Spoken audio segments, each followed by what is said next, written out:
Welcome back to another episode of Pop Kannon. This is episode 39. My name is Jordan. I am still Robert. Is Paul here this time? Sarah again, even though there's no Stephen King. I know we broke the cycle for Sarah. It was a small cycle. There's no Stephen King connection to this one, and there's no children. So that we know of. Right. Until the spooky sequel. Could you? I'm just trying to think of what the fuck a sequel would be, and that's hilarious to me. The sequel is the ship shows up, and that's it. And So today we are talking about The Lighthouse, which is available to stream now on Amazon Prime. What'd you guys think? Did you guys like the movie? I like the movie. I like it as a whole. I'd say it's a good movie. But I'll save my criticisms for when we get there. Yeah, overall, I liked it as well. I don't know if I actually would have heard of it if my boss hadn't recommended it to me, which was really weird because we have like our opposite in everything that we like and agree on. So I wasn't actually expecting it to be good if she recommended it. So there's that. I won't say that I liked it. Okay. There are parts of it that I thought were done very well, and there are things from it that I thought were good. But I don't know if, in an overarching statement, I could just say, I liked it, because I don't know that that's true. Okay. I respect that. Interesting. I didn't really like it. And I just kind of was in and out of it as far as interest goes. There are things that I liked, and then there are things that I did not like. And I guess we'll get there. But so you guys, let's talk about what you did like about it. Paul, you want to go first? Sure. Well, for one, I kind of just like the theme in general. I just like the maritime feel. I feel like there were some moments where it's like you could almost like smell the like seawater, you know what I mean? Like I feel like they just nailed the whole like ocean theme, I guess. I really like the mythologies that they were like drawing from. I'm pretty sure it was more than one, although I might be wrong about that. I liked the imagery a whole lot, and mostly I think the thing that I liked most was the acting. Yeah. For sure. Like there were just some scenes where I was like really nervous, like 1 second, and then the next second I was cracking up. It was fun to watch them play everything out. Nice, Sarah. I definitely agree with everything Paul said. I thought that the acting was phenomenal. I like both Willem Dafoe and Robert Pattinson. And I thought, considering that they were the only two actual, like, real human characters in the film, that they did a really good job carrying it. There was a lot of like tense moments that I think were believable. I'm kind of used to seeing Willem Dafoe in like really odd roles. Like pretty much everything he does, I feel like at this point, is just weird. And like the mythology was also, you know, really interesting as well, because I know where they kind of started from in terms of like the plot idea, which was from Edgar Allan Poe, but that they didn't really follow that. But I got a lot of like I drew a lot of parallels from literary stuff that I recognized. Like, I know when I first watched it, and even upon watching it again for this, I really got a sense of Samuel Taylor Coleridge's poem Rime of the Ancient Mariner. I don't know if any of you guys had to read that at all in school. I'm not familiar. But it's just this whole like tense maritime stuff. And I thought that was really well done. And, you know, I think it worked really well in black and white. And I'm glad that, you know, they shot it that way.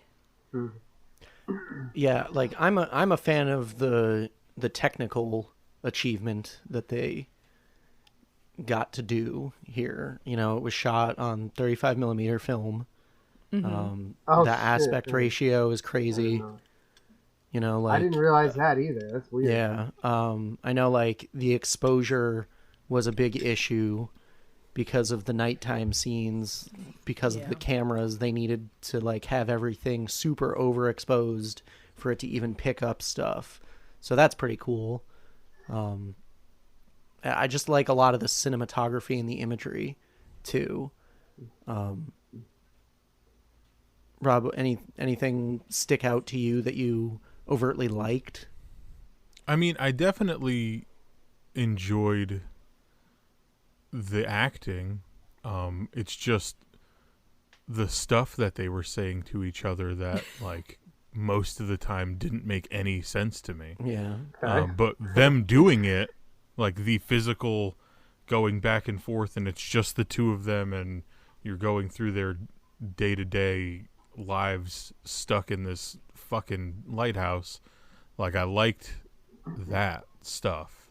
And like Robert Pattinson's character like doing all of this grunt work and then getting frustrated with it and being beckoned to the sea for whatever reason, whether it was like the sirens or the mermaids or all of that stuff. Like, I enjoyed that. And like, yeah, like the general maritime overtones were interesting, and it's not something that I've like.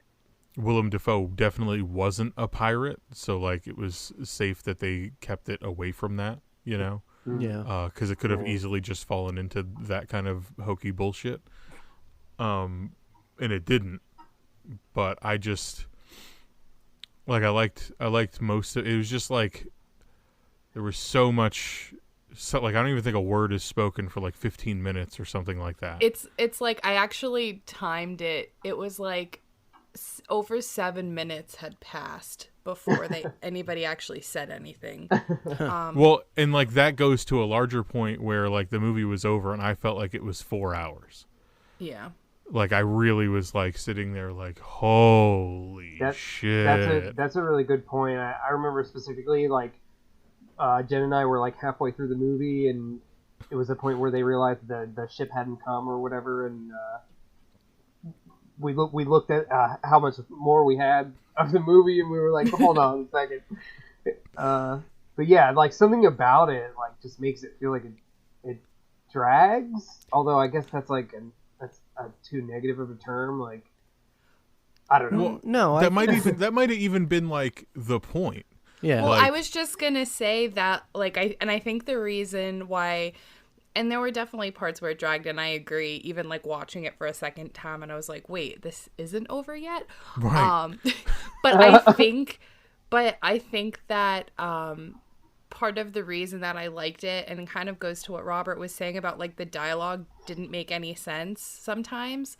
I think that like the audience experience kind of mimics their experience. Like you kind of lose a sense of time, and it's like, you know, especially like there's a lot of like that gaslighting kind of going on between Willem Dafoe's character and Robert Pattinson's character, and I kind of like looked at it as though you have these basically unreliable narrators, because both of them are liars, like right off the bat. Yeah. You know, Robert Pattinson, like he assumes a different identity.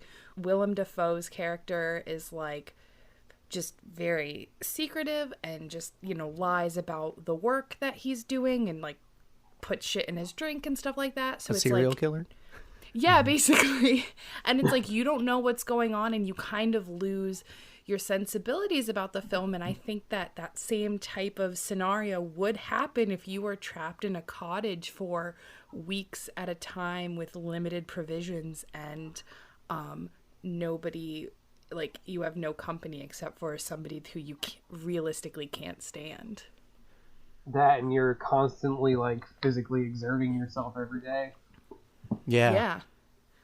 It's kind of exhausting watching the movie. Like, it is work because you don't know what's real. You don't know, like, what's happening. So I totally think that, like, the dialogue and certain situations that come up, like, it's supposed to disorient the audience. And I think they did a really good job with that. However, I don't think it's necessarily a good thing. Right. Mm-hmm. I think it's to the film's detriment because for like an hour and a half of the movie, I was just sitting there and I'm watching it and I'm going like, what is the point here? There's no structure to the film. Right. And I get it. It's supposed to disorient you, but it's like, come on. At a certain point, that feels like writing armor. Yeah. Yeah. Like, that's a good way to say it. Oh, we could be like as batshit crazy as we want. It's not going to matter once we film it because you're supposed to feel crazy. Like, right. That's like the most convenient thing possible. You know, because you could write anything, you know. Yeah. And I was reading that their preparation styles are very different. Willem Dafoe and Robert Pattinson. Like, Robert Pattinson doesn't necessarily like to run the lines and rehearse because he feels like the things that he does and the reactions that you get from him when you're in the first take are legitimate and real to what's going on. Where Willem Dafoe is like, he can do stage and he can do all of that stuff, so he's fully capable and wants to rehearse the entire thing word for word and get it all down. So they had like a sort of an issue with that during the film. Not an issue, but like it's two completely different styles of acting and what they wanted to do with it. That's really interesting. I didn't know that. But like I will say, I think my favorite thing from the whole movie is Willem Dafoe doing that the sea curse for like 2 straight minutes and not breaking the shot at all. Yeah. Yeah. Like, It was the blinking. most insane I was like, what the fuck? He's talking about all these different gods and all this other shit, and I'm just like, dude, what? That was like the is Willy Wonka scene for me. Like, I'm watching it now and I'm just like, oh my god. Yeah, the close second to that for me would be Robert Pattinson absolutely losing his fucking mind with that seagull. Oh my god. Because that was another batshit crazy moment where I'm just like, this went on for so many slaps of that thing against concrete that I didn't think was going to happen. Yeah. Like, we were into like 12, 13 hits where I thought we were going to get like 4, you know? Yeah. So much anger at that bird. And there was a funny thing, like there was the one seagull that didn't have the eye. Mm-hmm. Right. And the whole thing was like, you can't hurt a seabird or whatever he said, because they contain the souls of all of the guys lost at sea or some shit like that. Yeah. And then you find like he finds the head of somebody in their like lobster crate or their crab crate or whatever. Well, that wasn't that the Who's guy half, that like, had blind. his job before? Yeah. Right. But like also how much of that is meant to be like, I'm so fucked up I don't know if this is real or not. Right. Exactly. Yeah. You know, he finds a dismembered head with a missing eye. in the crate, and obviously I feel like that seagull's supposed to represent that dude. Yeah. Oh, Um, totally. Yeah. And then at the end of it, Robert Pattinson's eye is no longer there. So I was like, wait a second. Was it him? Or is Well, there like and a then- weird... Yeah, because, like, and then you don't know, like, if this is just, like, if this madness is the result of, like, two people essentially being, like, quarantined together, or or if it's, like, actually a legitimate, like, sea curse, or if there's something, like, supernatural or mythic going on. Yeah. And, like, specifically, the whole seagull thing is what reminded me of the rhyme of the Ancient Mariner, because basically in this poem, the whole thing is about there's this mariner who is out at sea and he kills an albatross, which is a type of seabird. And when he does that, it basically puts a curse on the ship. So it's like, don't fuck with seabirds. Yeah, it's funny. I'm like a huge Iron Maiden fan. They have that song. Yeah, they have an entire song on it, and before they play it live, the lead singer says, "This is what not to do when you're out at sea."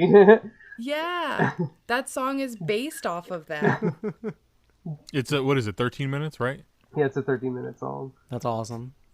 But yeah, there was a lot of similarities between the two in that regard. Yeah. See, my issue with that whole thing is like they were kind of stretching this out in too many directions, where it could be like, hey, it could be real, it could be this curse, it could be sirens, it could be just him going crazy, like The result of drinking turpentine. Like, and yeah, like I feel like they cast a net way too wide Yeah. to be like, well, just interpret your own ending, and like they weren't clear about what the movie even was about, other than so- just I like agree. So Chaos. my biggest issue is the ending of the movie, because it just doesn't give you anything. I feel No. like at all. It would have been nice. That's why I said that thing about the boat earlier, because I was at the end. I was like, why doesn't the boat like show up now or something? Like, I don't know. Give the audience something, you Right. know, to Right. be able to like chew on afterwards, because it was all, there was a lot of like vague stuff, but then there was like nothing at all really after that to Right. Right, so it's like an hour and 50 minutes of vague mythological allegories. Yep.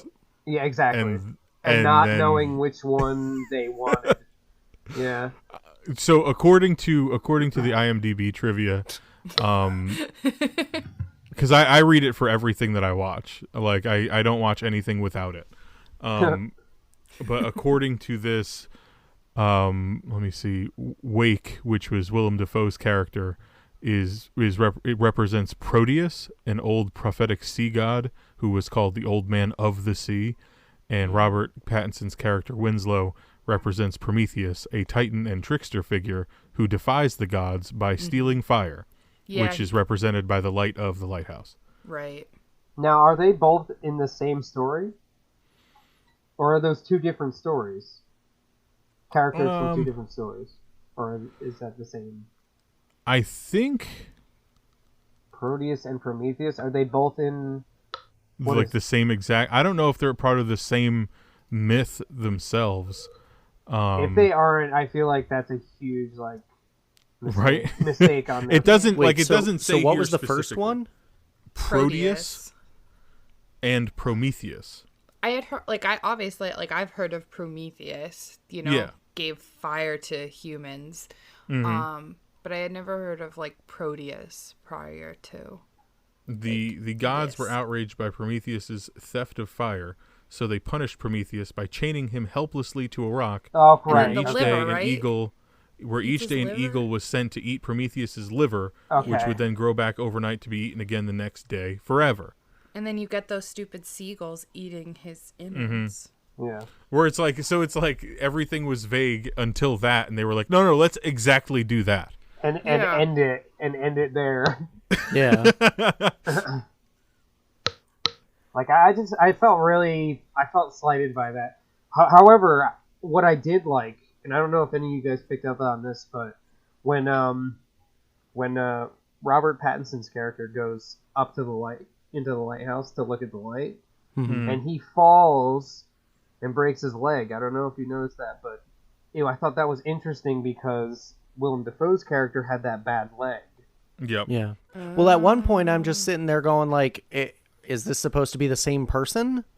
Like, is there only one person there, and he's just been imagining talking to, like, an older/younger version of himself? Oh, my God. Oh, Jesus. To me, it seemed like it was some kind of, like, repeating pattern. Right. Yeah, that's why I'm wondering if it was like a curse or something. Like, you know what I mean? Like, if it's just because it's like now you're damned to be here until the next person comes. Which is what upset me when he just ended up dying at the end. So I was like, oh, well, Right. then what happens after that? Yeah, Amanda was like, so wait, does he become the old guy now?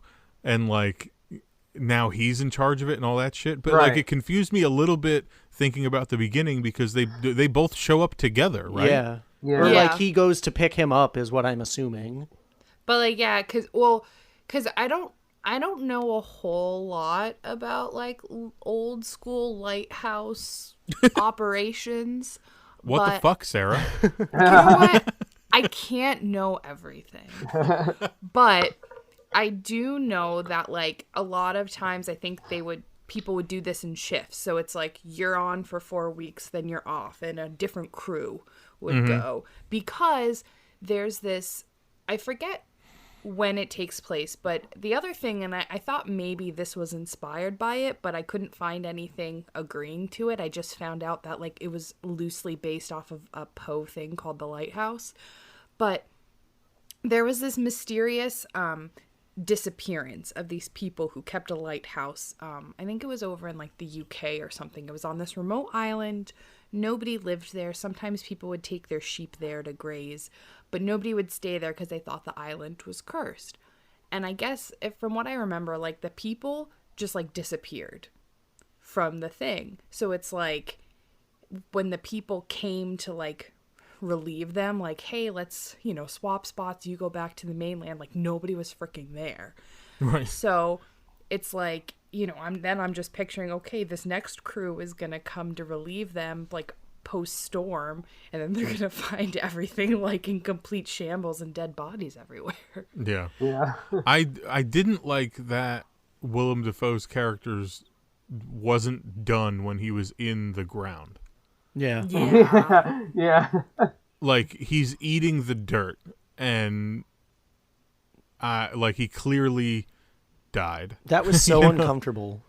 It was. That was probably, I mean, that definitely wasn't the most uncomfortable thing. Watching him jerk off with the fucking, there was some sort of tentacle that happened. That was fucking the weirdest goddamn thing on the planet. But no, like while he's getting buried alive or whatever, and I just was like, okay, like that's a really cool way to be done with that character. Yeah. He went out still talking, like he wouldn't shut the fuck up. Right. And I like that. And then suddenly he's there with an axe. And I was like, okay. He just got like last man standing strength. Yeah, but like I literally, like when he showed up, I thought he was going to be a hallucination. Like, Yep. I thought like, oh my God, like this guy, he can't live with the fact that he just killed him and he's coming back to haunt him. But it's like, nope, not dead yet. That's just like, why is he suddenly Michael Myers? Like, Yeah. it's so fucking annoying. I don't like, because I don't think having him come back for like that last that wasn't anything. I mean, it made me laugh. Right, but like not in a good. You weren't laughing in a good way. I think it was more like a conscious decision from Robert Pattinson's character to just be violent. Yeah. So like for him to just like, here's an axe to the face. Like I think that was him just like letting more of his rage out.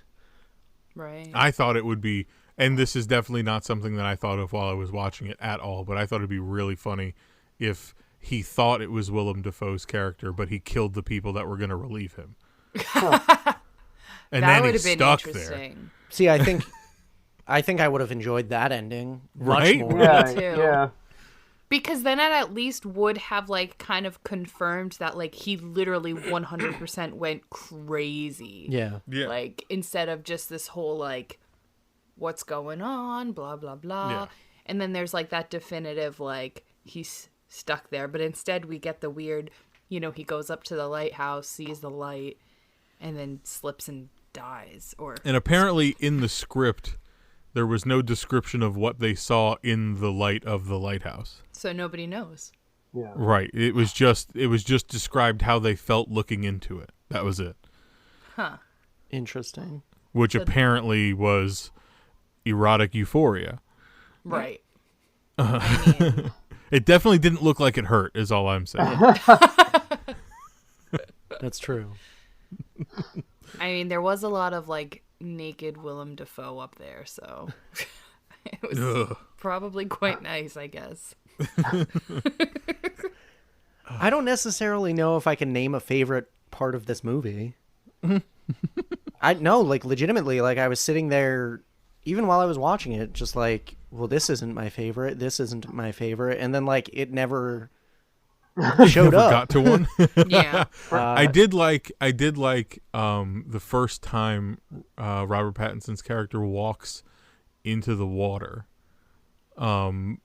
and he's just transfixed on something, and he just keeps walking, and like the only way you could tell how far he's getting is like behind him in the water level, Yeah. and it's like it's gaining higher and higher, and then suddenly he's like neck deep in it.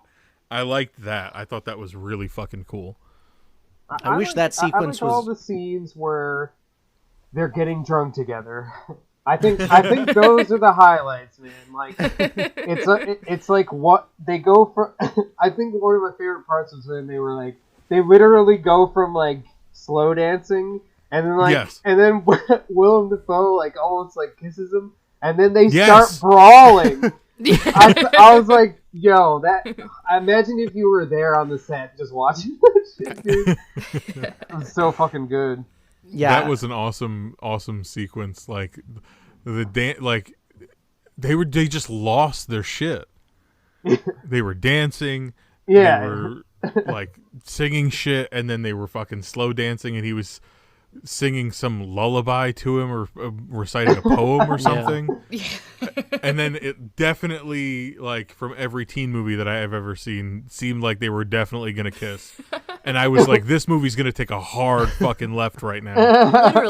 Literally. And then they like, I love that he like put him up, like he dukes up, like he Yeah. was like ready to square up and just like brawl. Like he was the fucking Notre Dame Fighting Irish Yeah. like mascot. Yeah, he's just like, we got to fight now because we're men. Yeah. And then like after that he's like in his lap, Yeah, like barely making any sense. This is what's gonna happen when, like, before, like, quarantine is over, guys. This is yeah. It definitely feels that way. it's like, let's just call the movie COVID-19. One of the things that I did not like was the like the whole siren thing for no reason. It felt like Yeah, that I agree. it was just felt like we could have just done without that entire sequence and been fine. So you didn't like seeing the mermaid labia. Correct. Okay. And Robert Pattinson humping it on a rock as waves crash into them. Yeah, not really a big fan of that. You heard it here first, folks. Hot take: Jordan not a fan of mermaid labia. But like, it don't. I get you're trying to be artsy, but like, not all artsy is good. I'll put it that way. Yeah. I mean, I got that they were like trying to drive home the fact that, you know, they're two men that are isolated and there's no women around, you know. Yeah, but it goes back to me. There was like a lot of it. There was a lot of it at one point to where they kind of make you think that something is going to happen with a woman. Yeah, but but nothing ever happens, and then later on there's like homoerotic overtones. So you're like, oh, okay, there's that now, and yeah, I don't know. That was confusing.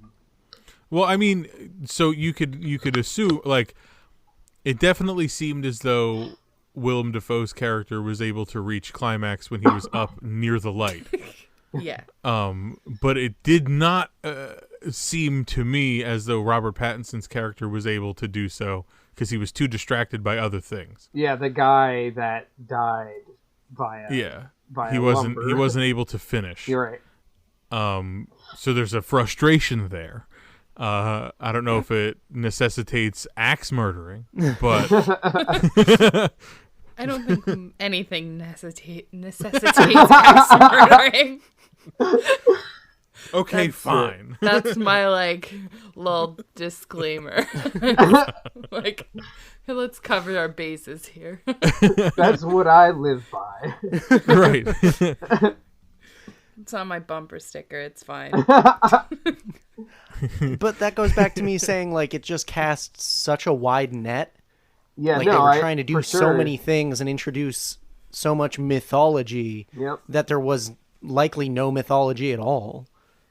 Right. Yeah. It's like one of those, like, choose your own adventure stories, but like not with but with no conclusive anything. Yes. Yeah, and none of them are interesting enough. None of them have like enough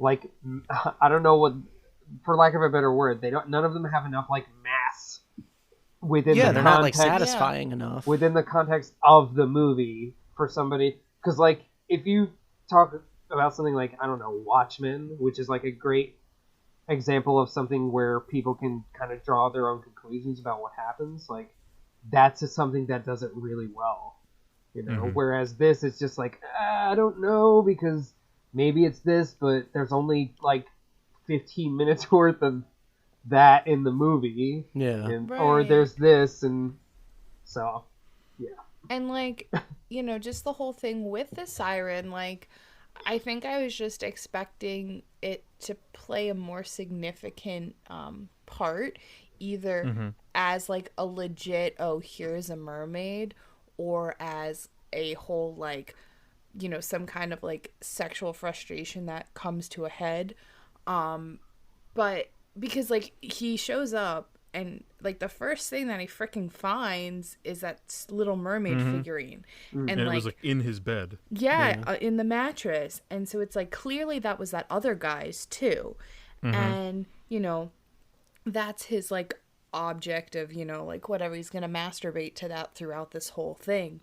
And like Willem Dafoe's character like makes a point even of saying like that the other guy, like, you know, something with like the sirens and stuff, but then like it doesn't go anywhere. And it's just like, why put that call of the siren in if you're just gonna kind of like let it float away?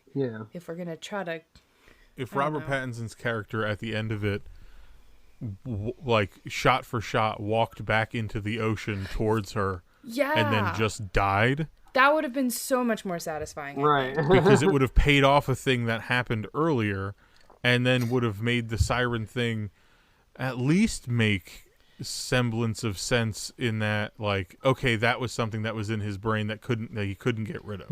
Right. And at that point it wouldn't matter if the siren was real or a figment of his imagination, because it would have been like some kind of like tangible thing, and it's like, well, that's like his motivation, or like that's his call back to the sea, instead of I fell down the stairs, broke my leg, and somehow randomly like got outside or whatever. No, all the way to that rock. That was a thing that really fucking pissed me off. Yup.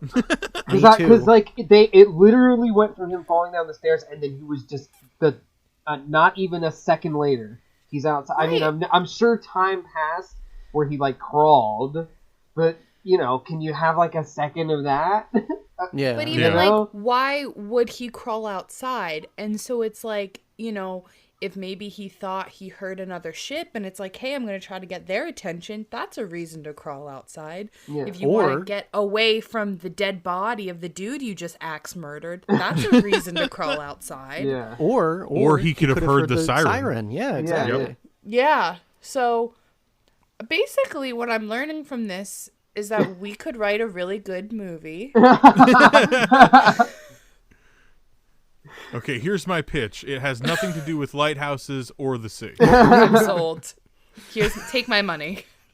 Yeah, I was gonna say, like, I'll probably never watch this movie ever again.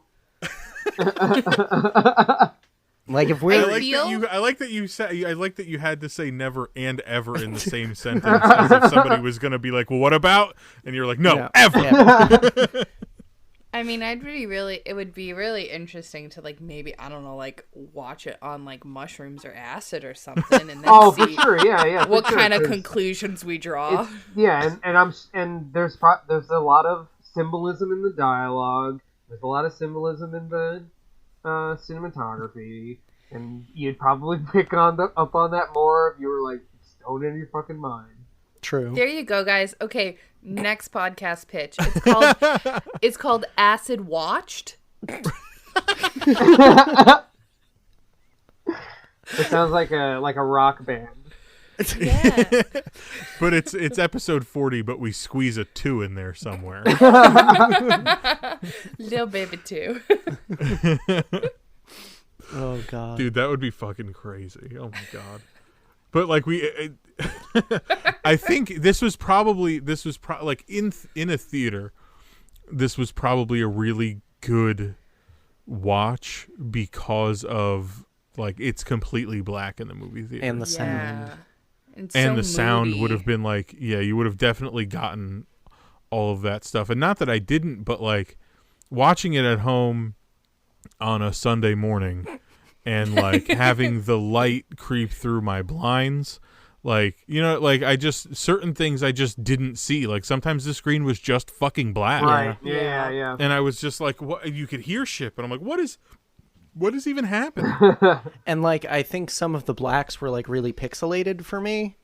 And I don't know if it's necessarily the transfer to Amazon. So I'd imagine like if you owned the Blu-ray or like the digital like Sarah, it's a lot clearer. Yeah, or like makes sense. deeper Yeah. blacks. Yeah, because I didn't notice any like super pixelation. Although, to be fair, I do have an older TV, so like the quality isn't always as great. So I might just be adjusted, but yeah. No, I think it just goes to like because it was such a dark film because of the technicality aspect of Right. it. Oh, definitely. But And, like- they should have.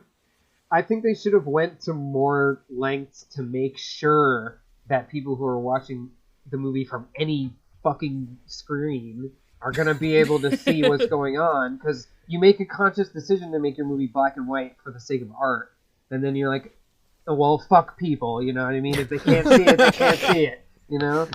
Well, that's what makes it postmodern. It's for all the people who are going to watch this on their iPad. Well, Yeah, the decision to put it on that specific film, where the aspect ratio is essentially a square. Yeah. Yeah. Like, and then some of the stuff that I was reading about it, there's just like a level of pretension with it that just like specifically, and I'll read it to you because like when I read it, it bothered the fuck out of me. Oh God. And it's just my sensibility about things. But when I read this, I just was like, dude, get the fuck over yourself. Robert Pattinson's accent is based on a very specific area of Maine farming dialect, while Willem Dafoe's is the jargon of Atlantic fishermen and sailors of the time. Director-writer Robert Eggers was very precise about the actors' accents and line delivery. He would, for example, give instructions to say, quote, say the second sentence of your third line 75% faster. What? Oh my god. Yeah, I've listened to Robert Eggers on like a podcast before, and he did not come off very well to me. Well, that's disappointing. It made me uncomfortable. He did one with Ari Aster, and that's why I listened to it. And shit! Was it the A24 one you were talking about? Okay. And because Robert Eggers obviously did The Witch, and I Right. enjoyed that movie for what that was. Amanda loves that movie. I haven't seen it yet. You know what? It's funny because I think The Witch also has a lackluster ending. I agree. Thank you. I agree. Yeah. I've not seen it. I didn't like it. I did not like The Witch the first time I saw it, and it took me until this weekend to rewatch it because I was like, I'm going to rewatch The Lighthouse. I should rewatch this too. And I liked it better the second time around, though. Yeah, it's not bad. I think it's probably better than the Lighthouse. Yeah, I thought so. Still, the ending is just like, okay, who Yeah. cares? It left a little to be desired. Yeah. Okay, guys, I found the Stephen King tie-in. No. Bad endings. The what? Bad endings. Oh, bad endings. I gotcha. Well, That's funny. I like Stephen King endings generally. Oh, I love Stephen King. Everybody rags on his books for their bad endings. Oh, that's right. I always forget that that's like a thing. It's like a meme. Yeah. Yeah, well, I mean, but say what you will, but I think Robert Pattinson's accent, the Maine farming dialect. You know what it sounded like to me? What? A New England accent. Well, you know what? Yep. So fuck right off. And you Right? know what? Who's watching this movie and going, no, his accent's pulling me out. Yeah, it's not accurate. It's not accurate. I will say though, it is kind of refreshing watching something that takes place in a region that does have an accent and actually kind of hearing that accent. Yeah. Because I remember like going back to it, chapter 2, I was like, freaking Stephen King's character was like the only one in that actually had a Mainer accent. Like. Yeah. Well, I just appreciated Willem Dafoe's jargon of Atlantic fishermen and sailors of the time. I am never going to take his either accent for granted again. I will say that I do appreciate, however, the actual dialogue, like the wording, because it's quite challenging to write that like that. Oh my god, it's almost impossible to write that. There's more on the IMDb trivia about like him working with or studying old poetry from like the exact year that came out. Wow. And how the woman that he was specifically looking at's work would work with like local people in the area of where this is supposed to take place. Jeez. To get the wording and the phrasing and certain ways that they said things correct. Yeah, because historical fiction is a challenge. Yeah. Like if you know what I mean? Because whether you're doing like writing or writing dialogue for a thing, I mean, not that, a commoner like I would probably notice what they said in 19th century New England. Yeah, because they can always just say fuck it and have everybody have like a fucking British accent. Yeah. People will be like, okay, yeah, this is right. Oh, that makes sense. Yeah. It's 1890 in Maine. Sure. Yeah. Well, it is New England after all.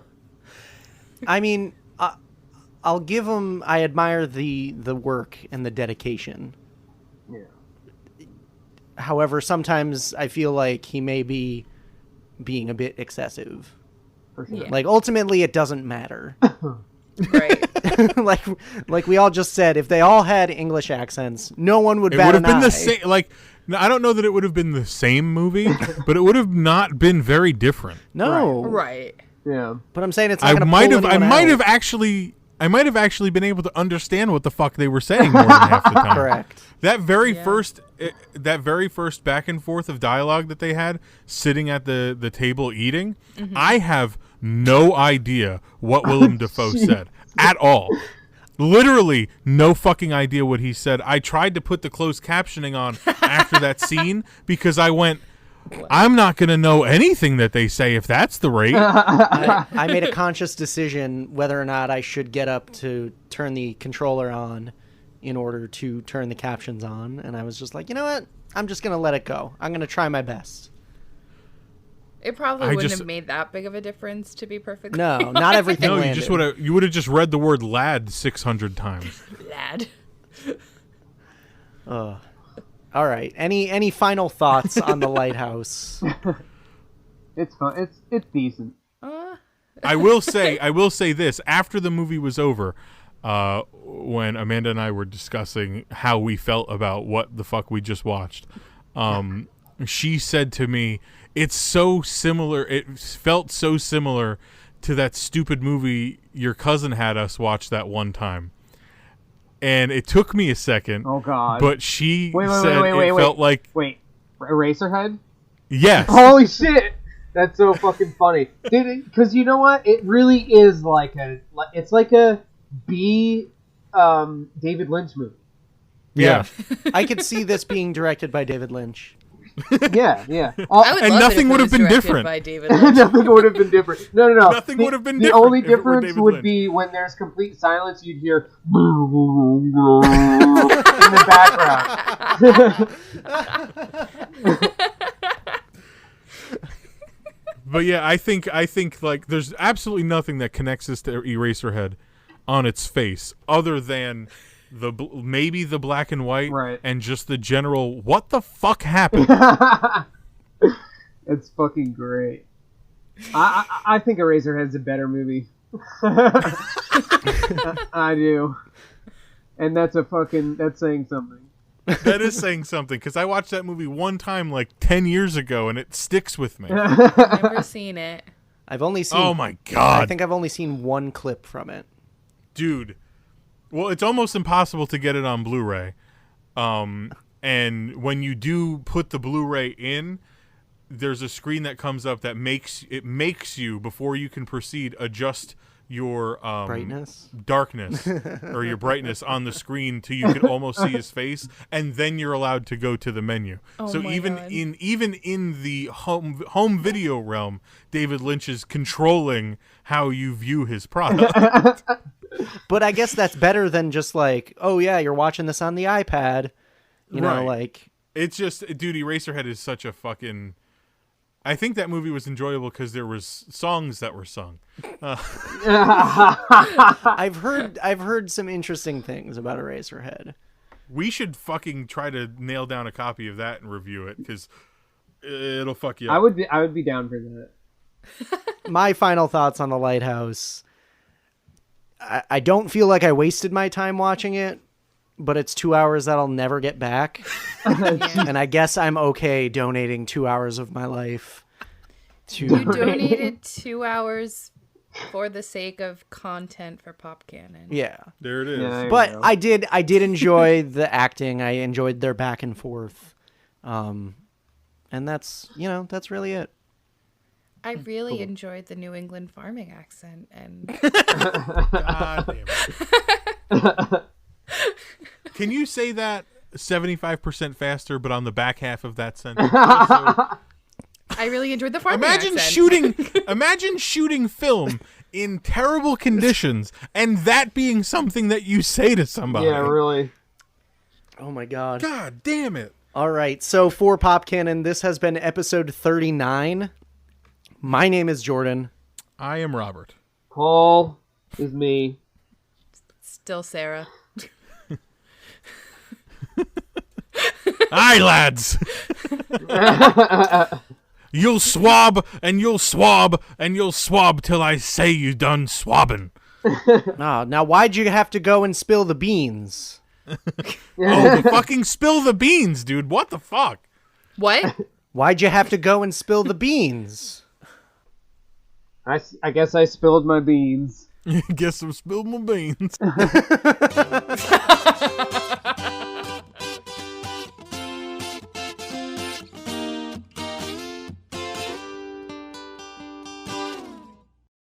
Well, that was was quite the experience. Have you guys watched The Lighthouse? Did you pick up on the many literary Easter eggs? Did you enjoy the performances at least? Or did you abjectly hate it and lament not being able to reclaim that time? We want to know what you think of this very interesting film. Tell us why we're wrong or right about it by reaching out to us on social media. We are available on Facebook, Twitter, and Instagram. Simply search Pop Kannon, don't forget the K, and throw a follow our way. And if you like the podcast, why not smash the hell out of that subscribe button like a seagull on concrete? We truly appreciate the love. We totally love interacting with you guys in the comment sections. Truly. And if you like any one of us individually, you can follow us that way too. I, Robert, am on Twitter and Instagram at Yesball. Jordan is on Twitter and Instagram at JL24FPS. Sarah is on Instagram at SarahAnnDippity. And you could also follow her podcast at Fairy Tall Tales. Paul has an Instagram he hasn't looked at in years, which can be found at My Dinner with Julius LaRosa. That's all for now, but stay tuned for our 40th episode next, and maybe a review of Westworld Season 3 in the future. Could be fun.